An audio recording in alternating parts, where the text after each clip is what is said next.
қалами ӯ чунон иқтидор пайдо кардааст ки аз резапораҳои зиндагӣ маънои муҳиме бароварда пеш аз ҳама одамиятро устувор мекунад. муҳаммадҷон шакурӣ. ҳангоми ҷамъоварии мавод, ҷиҳати таҳияи шумораи навбатии намоиш дар бораи рӯзгору фаъолияти адиби шинохта Баҳром Фирӯз, чашмамон ба сомонае афтид ки онро пайвандон ба хотири шиносондани ҳарчи бештари ин адиби маъруф ба доираи васеъ алоқамандон омода намуданд. дар ин сомона шарҳи ҳоли муфассал, мероси адабӣ, аксҳо, хотираҳои ҳамкорону пайвандон бо тартиб ва дизайни мувофиқ ҷой дода шудаасту барои нафароне ки мехоҳанд шакли электронии осори адибро дастрас намоянд, имкон фароҳам оварда шудааст. яъне бо таваҷҷӯҳ ба ин сомона аллакай шахсияти Баҳром Фирӯз ва ҷойгоҳи ӯ дар адабиёт маълум мешавад. мо низ инҷо хостем бо овардани хотироти дӯстону ҳампешагону пайвандон аз шахсияти Баҳром Фирӯз ба тамошобинон каме ҳам бошад маълумот диҳем. Баҳром Фирӯз аз адибои фаъол буданд. Фаъол дар адабиёт, дар рӯзноманигорӣ, албатта зиндагӣ ба асари худаш. як инсони ба фазлу ба донишу ба фаҳму инсони некхоҳ ба одамон буданд. беш аз ҳама шахси ҳақиқатҷӯ буданд, меҳнатдӯст буданд.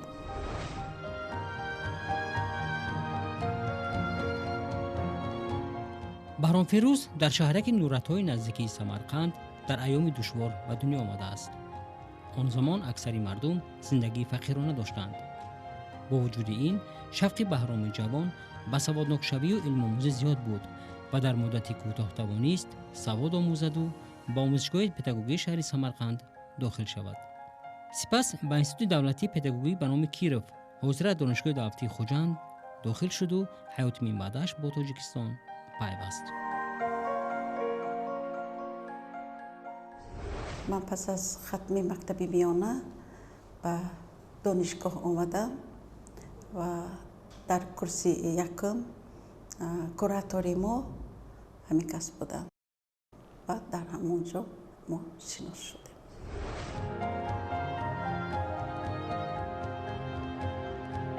ҳамчун омӯзгори ҷавон бо масъулияти тамом адои вазифа менамуд ва ба дили донишҷӯён роҳ ёфт.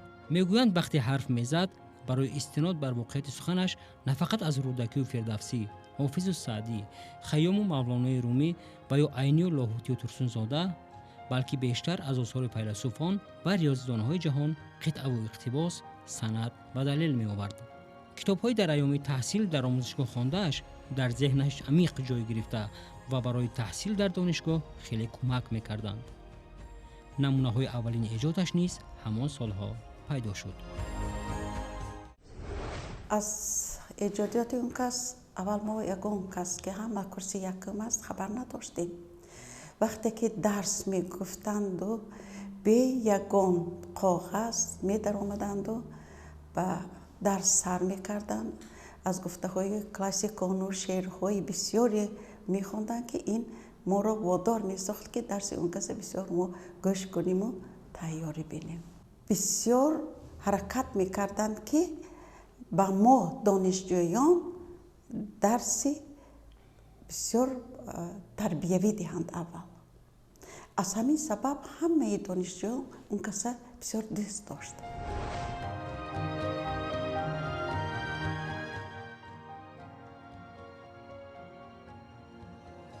намунаҳои аввалини эҷоди Баҳром Фирӯз гувоҳионанд ки шеърро дӯст медошту аввал ба шеърнависӣ оғоз кард. худи Баҳром Фирӯз инро якбод медонаду чунин мегӯяд: дар ҷавонии ҳар яке андаке шоир аст. агар феълан шеър нагӯяд ҳам эҳтирос ва шавқу завқи ҷӯшоне дорад. ин эҳсоси сӯзон мубтадои ҳар як эҷодкорию бунёдкорӣ аст. ман ҳам дар ҷавонӣ як ҷуволи пурпурӣ аз орзу будам. он солҳо қариб нисфи донишҷӯёни факултети филологияи Дорулфунуни шаҳри Хуҷанд адибони ҳаваскор ба шумор мерафтанд. вале дар дили ман нисбат ба шеъру шоирӣ орзуҳои дигар устувортар буданд. ин қисса дароз аст. ягон бори дигар чун мавридаш ояд мегӯям. хулас من به کسب شعر مشغول شدم. سراول استاد رحیم جلیل و ثانیاً استاد شادروان باقی رحیمزاده و اینچنین دیگر شاعران آن دور دست مرا گرفته در این جاده بسا دلپوریان بخشیدند. پس آن تصمیم گرفت که به شهر دوشنبه کوچ بندد، چون امکانات آموزش و تحصیل در پایتخت کشور گسترده‌تر و دامنه انجام کارهای بزرگ فراختر بود. همین گونه قسمت 27 فوریه سال 1964 او را از شهر خوجندی باستانی به دوشنبه برای ادامه فعالیت‌های نوین آورد. گپ سر این که همچون شاعر به میدان ادبیات آمد، از شهر خوجند به دوشنبه در ردیف همون شاعرای پیشقدمی همون سالهای 60 استاد لایی، غایب سفرزاده، شاه مظفر یادگاری، همسن سالاشون من در نظر دارم، بسیار با جوش و خروش به میدان ادبیات آمد و نخستین شعرهاشون در روزنامه و مجله ها، کتاباشون رازهای مهتاب شب، سلسله کتابای شعرهاشون از جانب خواننده بسیار پذیرایی خوب یافت. پذیرایی خوب یافت. با یک سه چهار مجموعه شعر به نشر رساند و هم محیط ادبی هم خواننده شعر بهرام فیروز خوب قبول کرد، لیکن وای نقص کرد که با به نثر گذشت.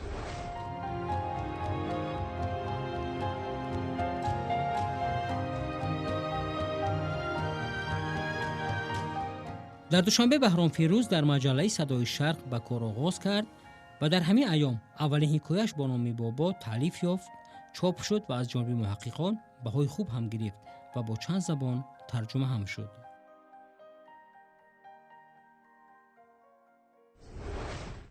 به حکایه نویسی اول شروع کرد.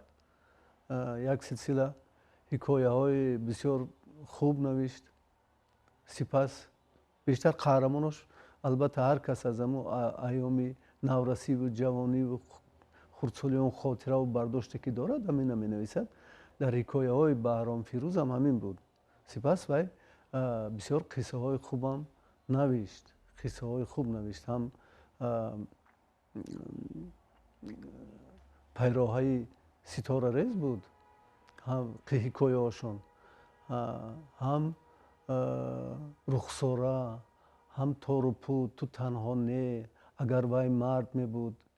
ببینید یک دنیا، یک پای هم چند قصه های بسیار جالب و شیرین نوشت که این قصه ها اون وقت که من در مجله صدای شرق در شعبه نثر کار میکردم و اثرها بسیار از محاکمه سخت میگذشتند. خیلی هر چیزی که یک نویسنده، حتی نویسنده های برکمال ما می آوردن، مثل استاد جلال اکرامی، فاتح نیازی یا استاد ساتی ملوغزاده، فضلالدین محمدی، همه همین نویسنده ها. استاد فضلالدین که وی بودن رئیس شورای نثر بودن و مجله صدای شرق هیئت تحریریه بسیار قوی داشت، با قوت داشت. اونا همش از محاکمه میگذشتن. یوسف جان اکابیروف مثلا، کاتب مسئول، معاون محیدین خواجه‌زاد، همه همینا و همین چیزایی که من گفتم بهرام آورد، همه همینا از محاکمه میگذشتن و او بسیار با حوصله کار میکرد.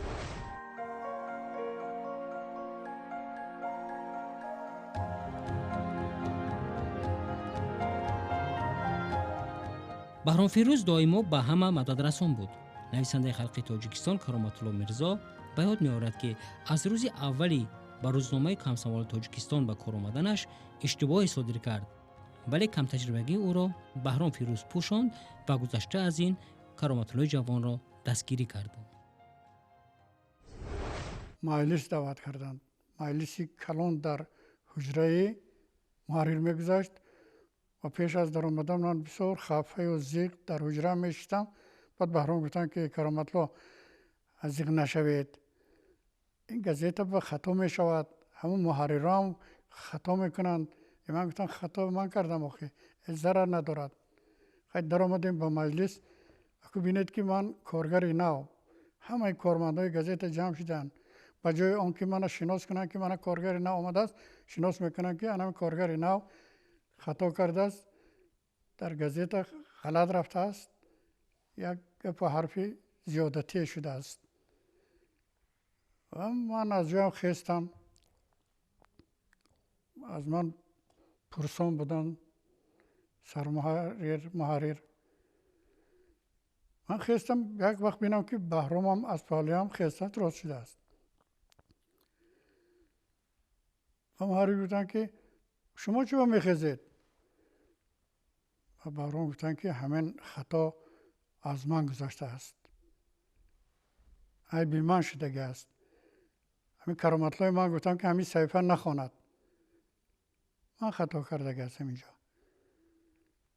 محرر فهمیدن که من دستگیری کرده است از بهرام. و بهرام ابرویش بسیار زور بود، یک شخصیتی همونجا ده ابرومند. هیچی نگفتند و مجلس تمام شد. و بعد از اون محرر به من و بهرام گفت که دیدیتون، به من گفت که همین خطا از تو گذشتگی است، یکی تو دستگیری کردن و قدرش رست، خوب کار کن دان. و من هم گفتن همین به بهرام با یک بار دیگر احترامم زیاد شد که بسیار مردانه. و بعد ما همراه بهرام چند سال در همین گزیده کمسمال تویسان کار کردیم، ناز کار میکردیم. به من بسیار می آموختن، یاد می دادن. بعد روزی شد که اون کسا به مجله صدای شرق به کار دعوت کردن و اون کس با همین جمع به من یک نیکی کردن. به محرر توصیه دادند که به جایشان مدیر شعبه من شوم.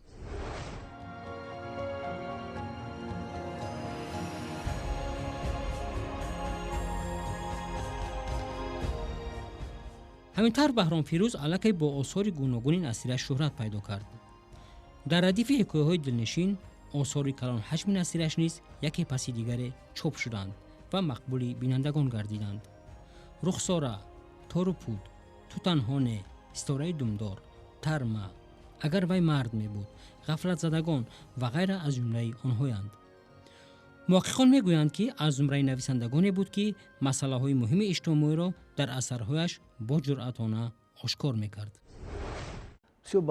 با محبت به همون موضوعی که انتخاب کرده بود، موضوعش بیشتر تمایلی هم عشقی داشتن. مثلا اگر در رخساره و در اون چیزا اگر یک نوع چی باشد، در تو تنهانه و اینا، تو تنها نیستی، در اینا باشد، در قصه های تار و پود و اگر وی مرد می بود و دیگر بیشتر وی جنبه های اجتماعی را گرفت، جنبه های اجتماعی، تحلیل اخلاق و مثلا مسئولیت انسان در جامعه، یا اینکه کم کاستی های زندگی، رفتارهای زشت و مثلا نیک انسان، همه اینا بر رشته تصویر کشید و یک سلسله قهرمانای خوب هم آفرید. بهرام فیروز کتاباش خواندنی بودن، هر چیزی که می نوشت از جانب خواننده، از جانب اهل نقد، محیط ادبی پذیرایی خوب می‌یافت. اکادمیک محمد جان شکوری در بارشون چند مقاله خوب نوشتن، دیگر محققای ما نوشتن. شما می‌دانید که شخصی ایجادگر نهایت پرکار است، اما به همه نگاه کرده اون کس برای عائله وقت می‌یافتند. برای کمالات معنوی همه فرزندان بسیار زحمت می‌کشیدند. از ادبیات‌های معاصر و چه ادبیات‌های جهانی مطالعه اثرهای بزرگان گذشته را دسترس می‌کردند و خود هم می‌خواندند و از بچه‌ها طلب می‌کردند که خوانند و از قهرمان‌های اثر آن کمی نقل می‌کردند تا که ذوق بچه‌ها را بیدار کنند. زمزمه می‌کردند یک بیت بزرگ: هیچ گنجی نیست از فرهنگ به تا توانی روی بر این گنج نه. بعد به بچه ها سوال میدادن که گنج چیست؟ میدانی؟ یک دست جواب میداد، دیگرش نه، گنج این کتاب است، علم و فرهنگ است. روی به همین کتاب آوردن در کار.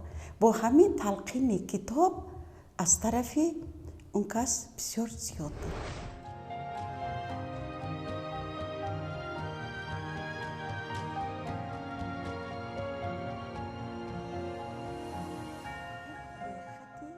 کتاب‌هایی که شما توصیه میکنید در برابر ایجاد در زندگی شخصی نمونه بود.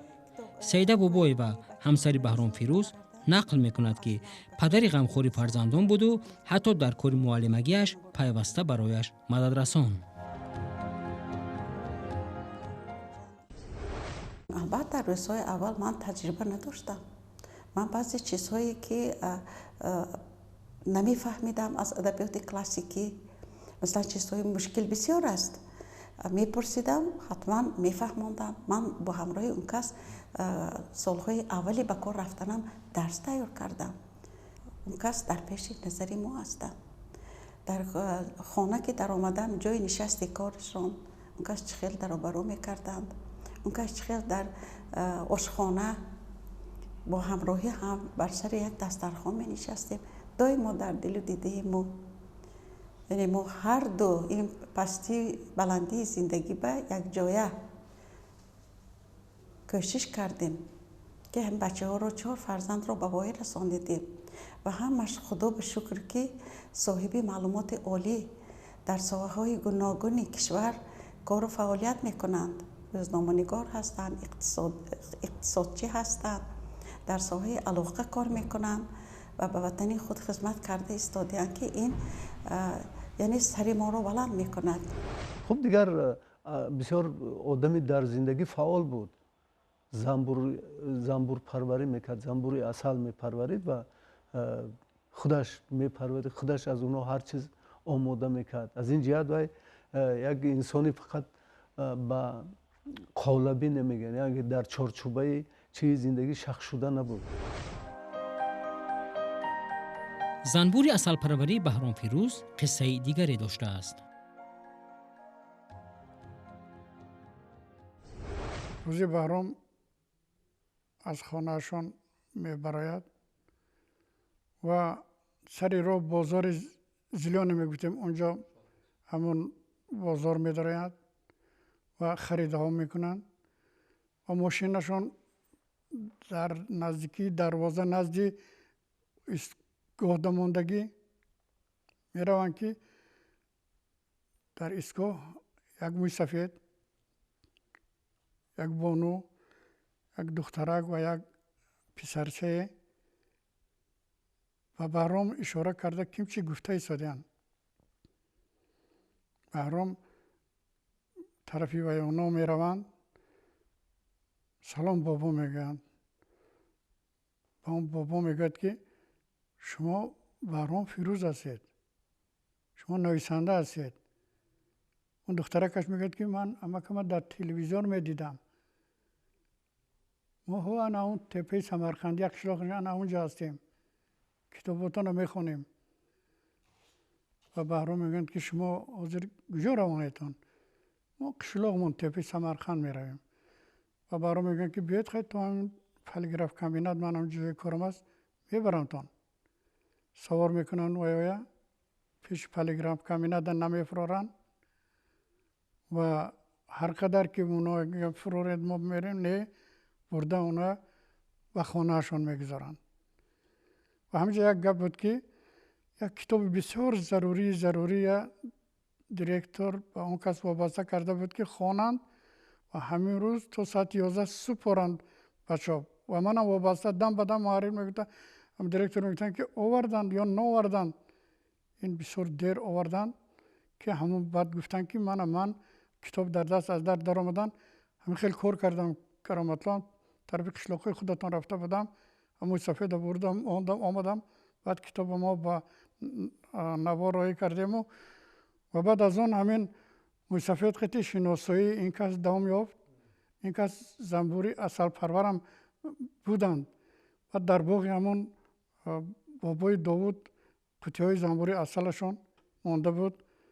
بابای داوود بعد اصل های گرفته خانه بهرام فیروز می آورد و یاد بهرام فیروز می کرد. تلقین نورسان به کتابخانه و کتاب دوستی یک خصلت مهمی بهرام فیروز بود. چی در خانه و چی در همه واخوری ها، چارابینی ها نورسان را به خواندن کتاب دعوت میکرد و برایشان خواندن ادبیات ضروری را توصیه هم میداد. بسیار اون کس میخواستن که بچه ها بسیار کتاب خواند، یعنی مانند خودشان یعنی سرفهم رود به عالم این دنیا. خب باز تاکید میکردند که انسان باید ادب داشته باشد، ادب داشته باشد. در اویله که میگفتم ادب در نظر اول است، این یعنی آسودگی، یعنی با خوشبختی، کمالات پیشرفت بیشتر دیده می شود. متاسفانه سعادت آن را نداشتم که پدر بزرگم را در جریان زندگی ببینم، ولی یاد آنها، تربیت آنها از طریق نقل‌های اثرهایی که آنها نوشتند، از طریق سخنانی که مادر بزرگم، مادرم به ما میدهند، ما وجودی آنها را حس میکنیم.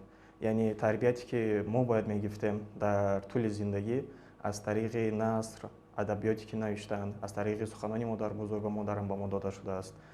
هرچند که آنها را ندیدم، ولی با خواندن اثرات و کتاب‌هایی که آنها نوشتند حس میکنم که همواره پدر بزرگم در کنارم هستند و نوشته‌های آنها بود که مرا برای علمی هدایت نمود. مقاله ها می نوشت، در یادم است مقالات بیشتر درباره مطالعه کتاب،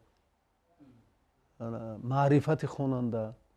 در یادم است در یک مقالش یک گپی بسیار خوب داشت که همین خانه را هر جا از کتاب پر کنید، غنی کنید، حتما به چشم بچه ها میرسد و بچه ها مطالعه میکنند. هیچ نباشد دستش را میگیرد و رق میزند.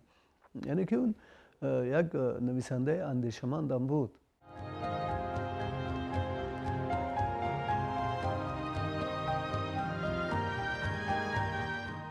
در فرصت عمری نچندان طولانی خود بهرام فیروز توانست با شعر و داستان، حکایه و قصه و پوست و دیگر نمونه‌های آثارش نام خود را در صحیفه ادبیات جاوید گرداند.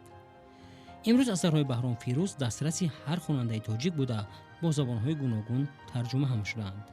برای خدمت‌هایشان به عنوان کارمند شایسته فرهنگ و جایزه ادبی به نام صدرالدین عینی مشرف هم شده است. نام او و میراث ادبیش در دل دوستداران ادب و کتاب همیشه محفوظ و گرامی خواهد ماند.